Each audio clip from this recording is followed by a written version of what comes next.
की गई है। उसी कोरोना को लेकर इस वक्त की बड़ी खबर आपको बता रहे हैं। दुनिया भर में कोरोना फैल चुका है। विश्व में 7 करोड़ के करीब ये आंकड़ा पहुंच गया है। दुनिया में 15,78,000 जो है मामले दर्ज किए गए हैं। इस वक्त की बड़ी खबर आपको बता रहे हैं।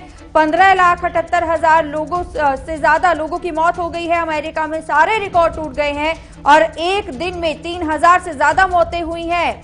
इस वक्त की बड़ी खबर।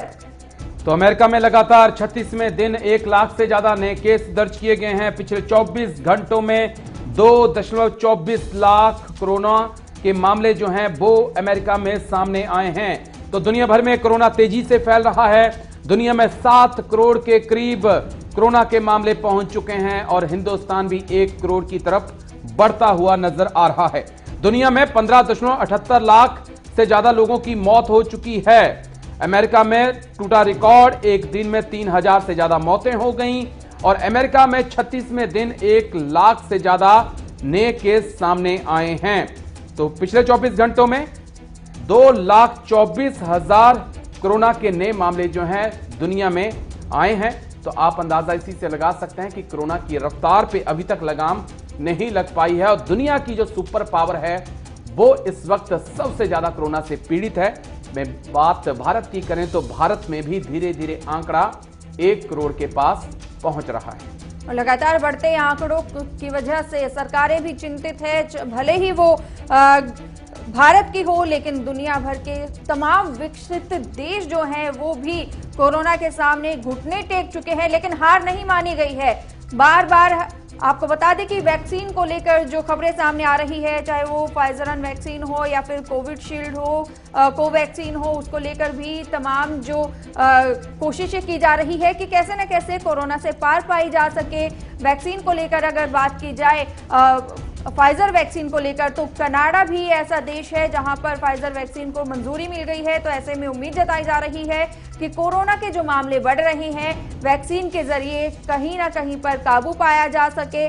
बता दें कि लगातार जो आंकड़ा है वो बढ़ता ही जा रहा है। दुनिया भर में तेजी से कोरोना के मामले बढ़ते जा रहे हैं।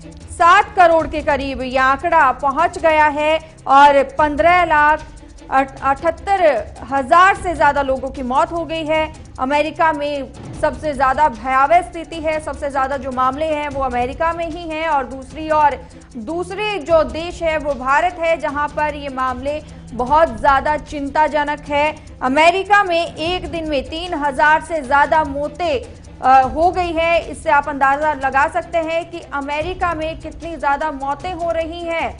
ज्यादा जानकारी के लिए प्रणय शर्मा हमारे साथ जुड़ गए हैं। प्रणय शर्मा, आपसे जानना चाहेंगे, लगातार कोरोना वायरस महामारी ने दुनिया को घुटनों पर ला दिया है और विकसित देश जो हैं वो भी अभी तक पार नहीं पा सके हैं कोरोना से।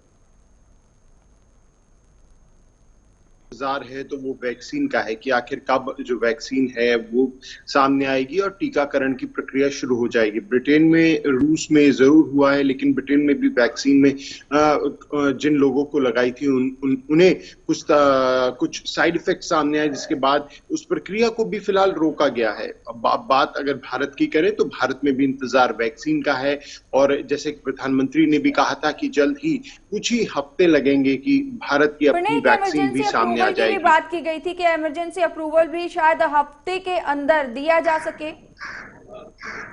जी बिल्कुल, और उसी प्रक्रिया में अभी जो जैसे फाइजर है, फाइजर ने वो अप्रूवल मांगा था। बायोटेक की अपनी कोवैक्सीन जो है वो पूरी तरीके से तैयार हो चुकी है और कुछ ही हफ्ते हैं जिसमें वो मार्केट में उसकी वैक्सीन आ सकती है। लेकिन भारत के लिहाज से एक अच्छी बात यह है कि रिकवरी रेट लगातार बेहतर हो रहा है। अगर मैं सिर्फ राजधानी की ही बात करूं तो राजधानी में आप देख सकते हैं कि किस तरीके से जो मामले हैं उनमें गिरावट आई है। जो आंकड़े 5,000 6,000 तक पहुंच रहे थे, अब वो 2,000 तक सिमट गए हैं।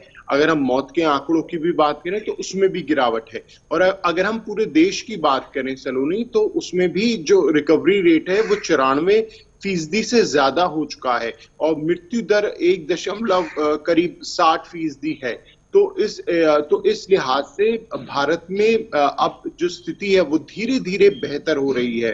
और सबसे अहम बात ये भी है कि टेस्टिंग की प्रक्रिया जो है वो बड़े और व्यापक स्तर पर की जा रही है। और ये भी निकल के आया है सामने बात कि अब वैक्सीन को लेकर जो सर्वे है वो भी शुरू किया जा चुका है। बहुत सारे ऐसे राज्य हैं जहां पर सर्वे शुरू किया जा चुका है, जैसे गुजरात है, और ऐसे में दूसरे अन्य राज्यों की बात करें तो महाराष्ट्र में भी जल्द ही सर्वे शुरू किया जाएगा। देखिए, दिल्ली का उदाहरण हम ले सकते हैं। सीरो सर्वे को यहाँ पर कंडक्ट किया गया था।